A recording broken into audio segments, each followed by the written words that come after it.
NSA for more than 30 years. He was a famous and highly regarded employee there, but he resigned in 2001, saying the agency was building illegal mass surveillance networks.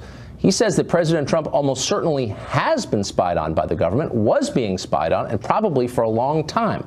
Bill Binney joins us now. Bill, thanks a lot for coming on. Now, you, as I just said in my intro, you spent 30 years there. You're not someone who's speculating, and you believe it's entirely possible that the president was, in fact, spied on? Yes, in fact, they're taking in fundamentally the entire fiber network inside the United States and collecting all that data and storing it in a program for they call it Stellar Wind is the name for their program. That's the domestic collection of data on U.S. citizens to other U.S. citizens, everything we're doing.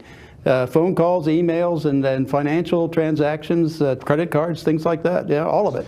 So if you found someone objectionable or dangerous, the temptation would be profound to locate information on that person and perhaps misuse it, would it not be?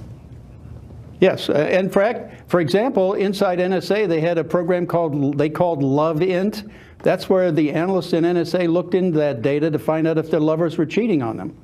That's the extent of the data collection that NSA is doing. But I mean, I grew up believing that NSA was not allowed to collect data on Americans. It was supposed to be outwardly focused on our foreign enemies. And you're saying that that's been perverted for many years. Yes, since 2001.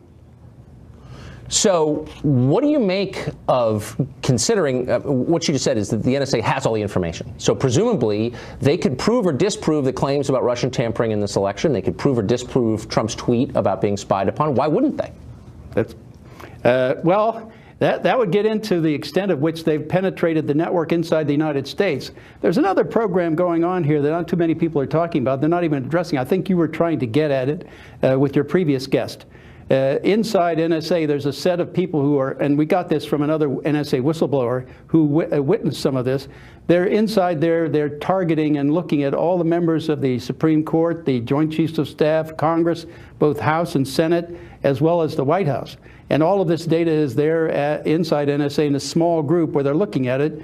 And the idea is to see what people have power over you are going to, what they think you should be doing or what they're planning to do to you, your budget or whatever, so you can try to counteract it before it actually happens.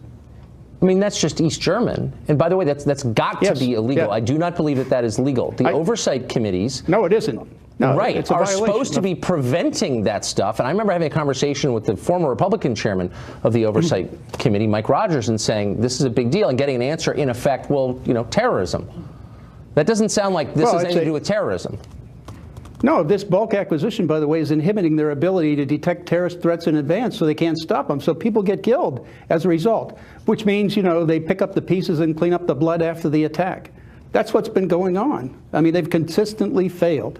When Alexander said they'd stop 54 attacks, and he was challenged to produce the evidence to prove that, he failed on every count. So, but the NSA is not, this is my last question, and it's an obvious one, the NSA is not its own country. So if the President of the United States, for whom they work, to whom they report, says, look, I want everything you have on X, aren't they required to give it to him?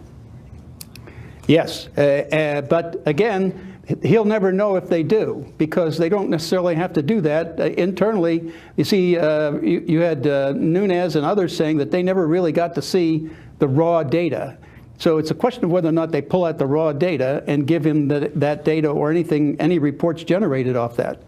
They don't have to, and they've been lying to them consistently for a very long time. This is a shocking interview. I appreciate it, Bill. It's hard to believe we're putting up with this. Thank you for shedding some light. Well, it's like the Praetorian Guard. You know, they're going to determine what the emperor does and who the emperor is. That was the analogy that came to mind. Thanks a lot. Yeah.